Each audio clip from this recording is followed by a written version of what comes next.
They also announced Mario items in Animal Crossing. I'm not an Animal Crossing nerd. Does this tickle you at all, Harry?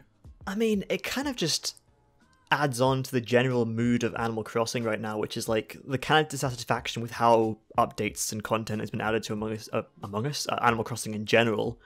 Yeah. Because you get these additions and cosmetics, but I think people Among Us. I keep saying Among Us because Animal Crossing and Among Us I just usually combine so much.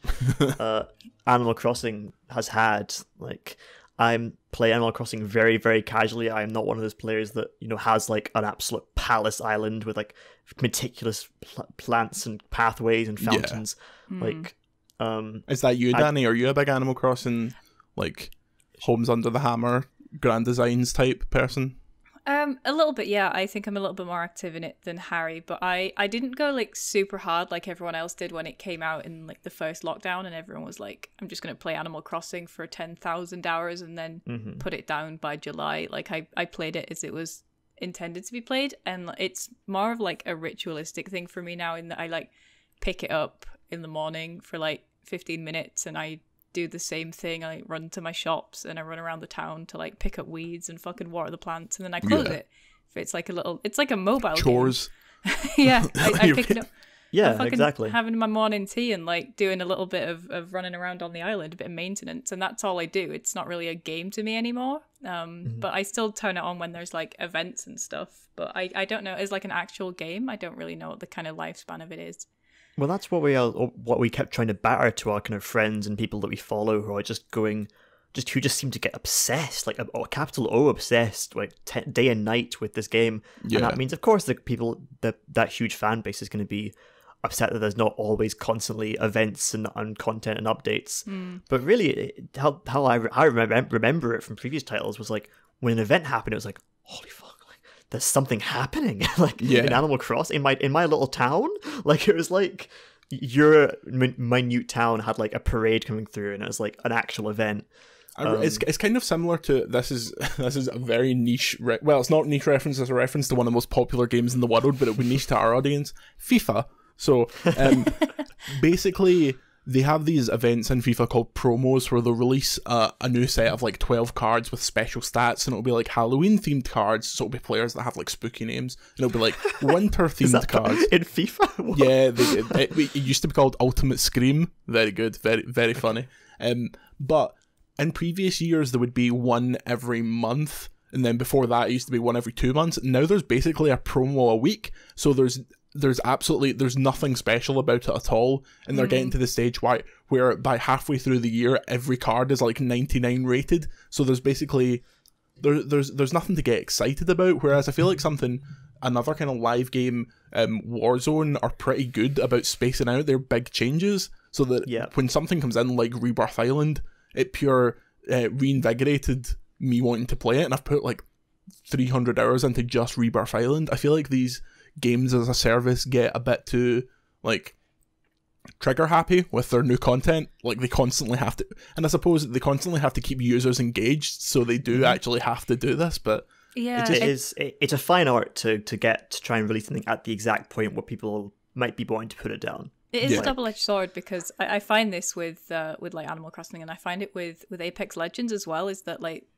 these games as a service are trying to accommodate for every type of player. So if there isn't enough content, those hyper engaged daily players are going to be there's not enough content. But then the more casual players that are logging on once or twice a week and are trying to grind these massive battle passes and get every item in a particular promotion or event are kind of losing out on stuff. And I think the more you lose out on stuff, the less motivated you are to compete at all.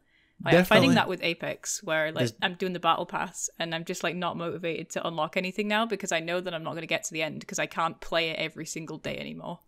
It's also the problem that a lot of games have with how they listen to the audience, which is there are different groups of people, and one of them are extremely loud and extremely angry, and they're making forum posts and they're saying change this, change that, change this. Whereas the kind of silent majority are usually fine with those things and like it like that. It's definitely a problem with games like Dead by Daylight, where there's it's to do with metas and perk changes, and there's a massively huge ranges of toxic players who play it every day and every hour, who are like, no, change this, we want content of this, and they work on finicky little things instead of working on large content updates that the general player base would actually appreciate. It's kind of like they also have to take things from mobile games and mobile business, because they also have a similar deal with having to do daily content and keeping attentiveness. It's very much built from that.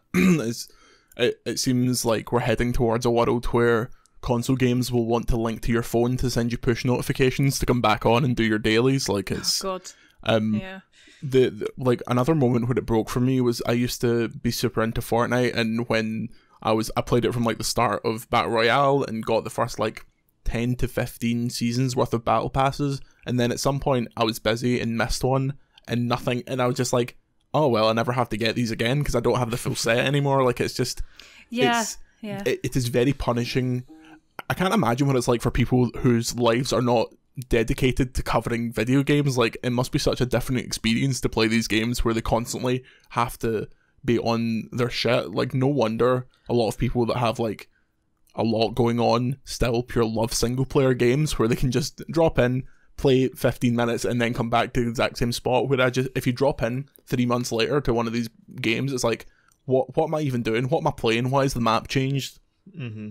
And not only that, there's also the deal of skill levels and matchmaking. And everyone's so much better than me. Why am I getting killed in the first 2 seconds? Like, that's definitely a problem with FPS games as well.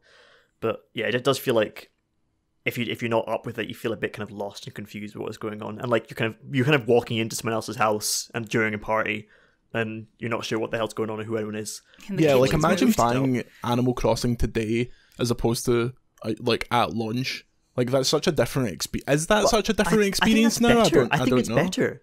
Like, no, that's what I'm saying. Like, if you buy Animal Crossing today, then you miss the huge 2020 sort of lockdown hype that it has, which I think might be better to understand what the game should be. Mm-hmm. It's a ritualistic game. Danny plays it perfectly. When you pick it up, you play a bit, you put it down, instead of feeling like Danny, I remember you messaging being like, I feel like so pressured to be part of the stock market and get my houses maxed out. Yeah, because everyone was going wild and just like putting so many hours into it, because we were in this situation where like everyone was in lockdown, no one was at work, people were just mad hyped about it, but they weren't playing it as it was supposed to be played, and everyone just kind of dropped off by the time I've paid off my first loan, hello, and everyone's like, nah, we finished it, completed it, mate. But obviously people can play things how they want to play it, but like, we're just saying that's good. The frustration that happens is because of that kind of play style. It wasn't really, how do I phrase this, games are designed with a certain player in mind and designed to be played a certain way. Obviously players can play however they really like, but I think the intended vision from the developers is to play it a little more chill gradually over a long period of time. Yeah, it's like, I have a friend that just bought a Switch and just got into Animal Crossing, and they're just like vibing, and they've been playing it for like a month or two, and they still have their little open island, like paying off their first bridge, like still getting all the villagers in. But like 2 months into like launch Animal Crossing, people had like these huge sprawling islands because they'd put so much time and effort into them. And he's like, am I doing it wrong? Like, everyone's got a massive island. And I'm like, no, you're not. You're doing it perfectly. Everyone else is wrong. You're not time traveling. Yeah, I did a thing around my birthday, which is like end of June time, where I got the 97 Bulls of Games, the most famous Twitch team in the world, to show me their islands, because they were pure into Animal Crossing. And they had these big elaborate like themes to certain areas of the island and this whole like ecosystem, and it's very impressive, but it's not a game that it's just not a game that does anything for me. It's just, I will say that like it's a game like Stardew Valley, which is put in the same kind of ballpark as Animal Crossing, does a better job, I think, at cultivating player base than Animal Crossing has, especially with multiplayer, because it has a cracking multiplayer mode, Stardew Valley, whereas Nintendo quite famously now have horrific online multiplayer, and I think Animal Crossing New Horizons is their worst yet. They somehow beat Pokemon, which is almost impossible because it is like trying to play Tony Hawk's Pro Skater 4 on PS2 PS2 Ethernet is so bad. Support for Overload is provided by our incredible patrons. To support us and receive access to perks and exclusives such as Patreon-only video series, check out patreon.com/overload or click the link in the description. Thank you.